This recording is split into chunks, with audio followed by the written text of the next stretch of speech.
Welcome back, YouTube. This is your man Dylan coming to you once again with part two of the NFL football season preview.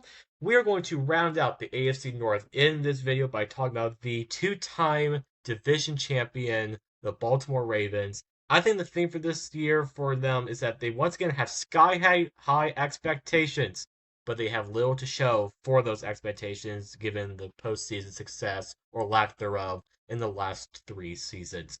So let's go ahead and get started talking about the Baltimore Ravens. So, just like we discussed in the last video, we've got Mike Tomlin in Pittsburgh. John Harbaugh is going to be in his 17th season, the second longest tenured head coach in the NFL. Um, I mean, he's the face of that organization when it comes to just who you think about. Like when you think of the Ravens, you do think of Lamar Jackson and you think of Derrick Henry, but you think of John Harbaugh because he has been there for a long time, been there since 2008, and of course has had a lot of success winning the Super Bowl back in 2013 with Joe Flacco, and then all of the success since then. So the thing with Baltimore is that they have, I wouldn't say they have pummeled teams in the past. They have had success against some of the lesser teams on their schedule. So like a year ago, they started 0-2. They lost to the Raiders and they lost in that opening game against the Kansas City Chiefs.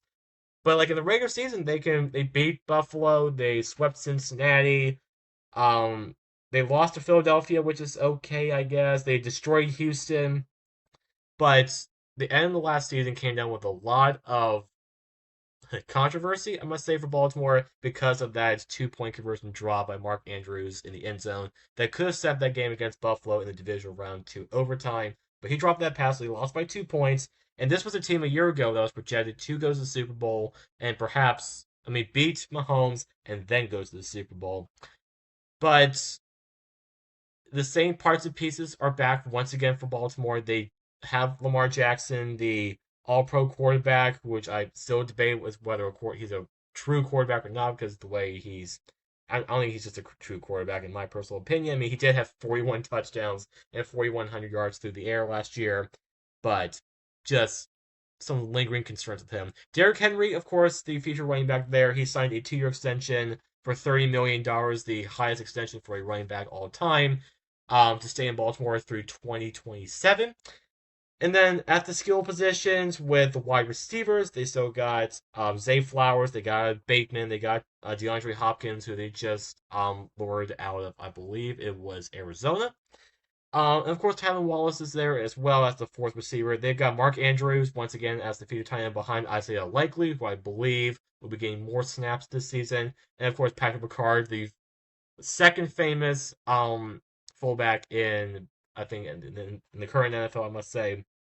Tyler Linderbaum and Ryan Stanley will be the center and the left tackle once again, but outside of that, really no marquee offensive line outside of Linderbaum and Stanley there. On defense, they've got Matt Buke, they got Kyle Van Noy, they got Roquan Smith, Kyle Hamilton, the lockdown safety that missed a couple of games a year ago. The Jigga Chidobe Awuzie, out of I believe it was free agency, but correct me if I'm wrong about that. But I think the featured part of that defense will be Kyle Hamilton at the back end there, and that defense got real scary in the middle part of the season a year ago. I mean, just after their Thursday night game against Cincinnati in Baltimore, they just went on a lockdown drill essentially against the rest of the teams on their schedule outside of the Baltimore Ravens. Overall, 268, 199, and one tie for Baltimore. They've only been around again since 1995, so that's not a long time for them. That's a 57.4% win percentage.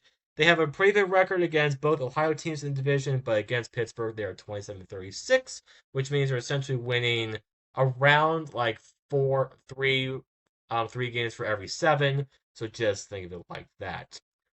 All right, so with Baltimore being reigning division champions, they get to play a first place schedule. Now, you see here on the right that I have them starting 5-0 to start off the season, 5-1 before their Week 7 bye week.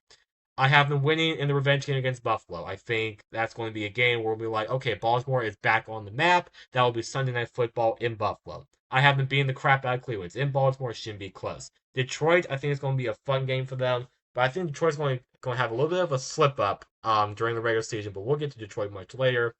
I have them winning against Kansas City. I have them winning against Houston. Four of those first five teams, and actually five of the first six teams, were in the postseason a year ago, with the Rams being in the divisional round a year ago. I have them losing at home in that one to have their be their first loss of the season. Then I have them going on a bit of a tear. I have them winning against Chicago, Minnesota, Cleveland again, the Jets, and Miami before they have a slip up at home against Cincinnati on Thanksgiving night. They'll be their second loss of the season. Their third loss will be at Green Bay, and I have them going 14-3 for the regular season, which will be over their 11.5 win total. I do have them going all the way to the Super Bowl before losing to the eventual Super Bowl champion, which I will unveil at a later time. But I do have them going 14-3. Having a 2 game improvement from a year ago, but I think the key part of their schedule has got to be those first 6 games. Outside of Cleveland, Buffalo, Detroit, Kansas City, Houston, and the Rams are going to be those 5 games that we have got to be on the lookout for, because that's the competition that they will most likely see in the postseason, especially on the AFC side, with the way that the AFC has looked in the last 2 to 3 years, with Buffalo being the regular superpower, the Kansas City Chiefs being a regular superpower.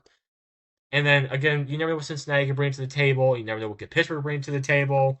And to be honest, any one of these teams, including like even the Chicago Bears, could have a chance to be a surprise in the NFL this season. But Baltimore, I have them going 14-3 and losing in Super Bowl 60 in San Francisco. All right, so this wraps up the AFC North. In the next part of this part two of the series, we're going to move on to the AFC East, which is Buffalo and the Jets and New England and the Miami Dolphins. So until then, this is your man Dylan signing off for the AFC North. In the next video, we will start with the AFC East. Have a great day. I will see you in the next video.